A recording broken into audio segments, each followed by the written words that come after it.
जय श्री कृष्ण दोस्तों, राधे राधे। ऋतु भक्ति चैनल में आप सबका स्वागत है।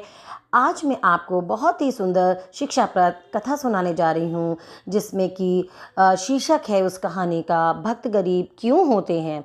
एक बार नारद जी ने भगवान से प्रश्न किया कि हे प्रभु, आपके भक्त गरीब क्यों होते हैं। भगवान बोले, नारद जी, मेरी कृपा का समझना बड़ा ही कठिन है। इतना कहकर भगवान नारद के साथ साधु वेश में पृथ्वी पर पधारे और एक सेठ जी के घर भिक्षा मांगने के लिए दरवाज़ा खटखटाने लगे। सेठ जी तो बहुत बिगड़े और दरवाजे की तरफ आए और देखा तो एक साधु खड़े हैं। भगवान बोले, भैया, बड़े ज़ोरों की भूख लगी है, थोड़ा सा खाना मिल जाए तो बहुत अच्छा होगा। सेठ जी बिगड़ते हुए बोले, तुम दोनों को शर्म नहीं आती? जाओ जाओ, कहीं और जाकर खाना मांगना। नारद जी बोले, प्रभु, देखा आपने, ये आपके भक्त और आपका निरादर करने वाला बड़ा ही सुखी प्राणी है, इसको आप अभी के अभी श्राप दीजिए। नारद जी की बात सुनते ही प्रभु ने सेठ जी को अधिक संपत्ति बढ़ाने वाला वरदान दे डाला। नारद जी बहुत आश्चर्यचकित हुए। अब बोले, प्रभु, आपने ये क्या किया? प्रभु ने कहा, चलो कहीं और चलते हैं और किसी और के चले घर जाकर भिक्षा मांगते हैं। इसके बाद वे दोनों एक बुढ़िया माई के घर कुटिया में दरवाज़ा खटखटाने लगे, जिसके पास सिर्फ एक गाय थी। उसी से वे अपने घर का खर्चा उठाती थी और भगवान का स्मरण करती थी। भगवान ने कुटिया के बाहर से आवाज़ लगाई। बुढ़िया माई आवाज़ सुनकर बाहर आई तो देखा कि दो साधु खड़े हैं।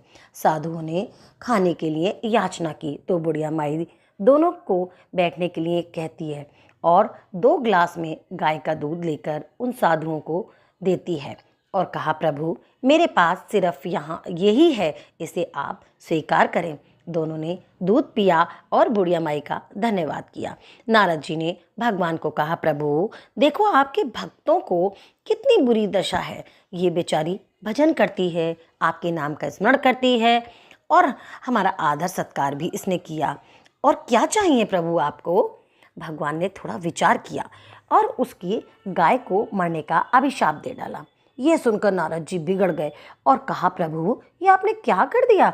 भगवान बोले, नारद जी, बुढ़िया माई मेरी भक्त है, सदा मेरे नाम का जाप करती है, मेरा स्मरण करती है, परंतु कुछ दिनों में इसकी मृत्यु होने वाली है और मरते समय इसको गाय की चिंता सताएगी कि मेरे मरने के बाद मेरी गाय को कोई कसाई न ले जाकर काट दे। कहीं मेरे मरने के बाद इसका कौन ध्यान करेगा? तब इस मैया को मरते समय मेरा ही स्मरण न होकर गाय की चिंता ही लगी रहेगी और ये मेरे धाम को न जाकर गाय की योनि में चली जाएगी। उधर सेठ को धन बढ़ाने वाला वरदान दिया, इसलिए दिया क्योंकि मरते समय सेठ अपने धन तिजोरी के मुंह में मरेगा और सांप की योनि प्राप्त करेगा और सदा तिजोरी के नीचे बैठा रहकर पछताता रहेगा।